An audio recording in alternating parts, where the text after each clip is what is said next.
Thanks for watching. I'm Margot Kinberg, and this is In the Spotlight, a closer look at a crime novel. Novels with a strong sense of setting and culture can give the reader a vicarious travel experience, and that can add a lot to a crime novel. Let's take a look at a story like that today and turn the spotlight on Henry Chang's Chinatown Beat. Detective Jack Yu has recently returned to New York's Chinatown, where he grew up. Now, he's working in the 5th Precinct, also known as the 5-0. In some ways, it's been a real challenge, as he has a history with the people who live there, and some of it is tragic. But he's doing his best to be a good cop. Then, a series of childhood rapes rocks the area.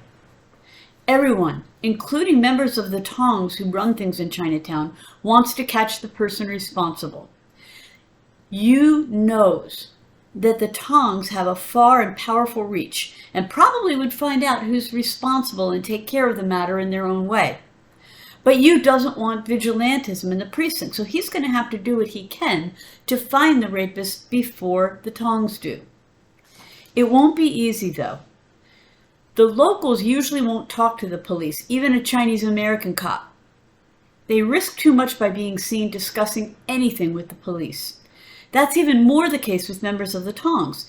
Any contact with the police could seal their death warrants. And as if that weren't enough, there's some jockeying for position and power among the Tongs, and frankly, it leads to murder. Yu is going to have to use every resource he has, including an old friend who's joined one of the Tongs, if he's going to make any headway in either of these two investigations. And he's going to have to find answers quickly before he becomes a target himself. So, what are the elements in this novel? What holds the story together and keeps it going? Well, as I said, it has a strong sense of setting. There's a very strong sense of contemporary Chinatown in the novel in terms of both physical and cultural settings. There's the fabled Chinatown that the tourists see, and the underground Chinatown that the tourists don't see.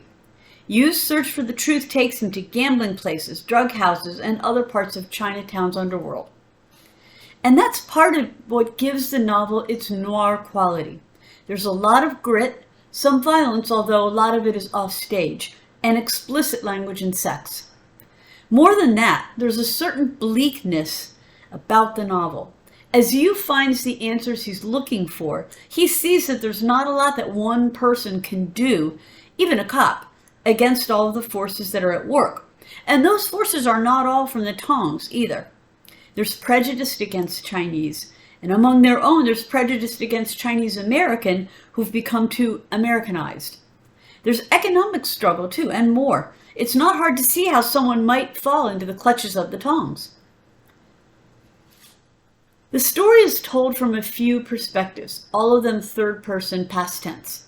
One is Jack Yu's, so we learn about his childhood in Chinatown and his struggle to be a good cop in a place where it'd be a lot easier to be corrupt.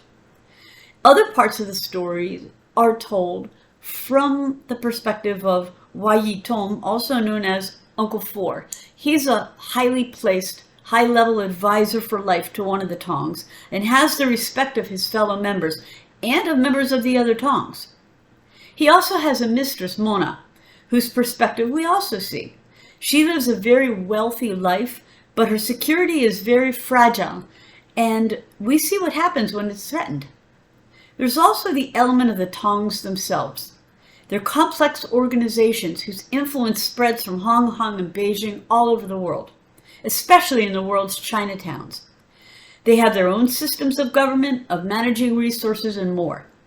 Chinatown Beat is the noir story of a distinctive physical and cultural setting, and the people who live there.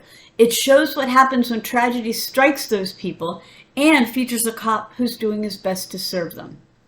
This has been In the Spotlight. I'm Margot Kinberg. Thanks for watching.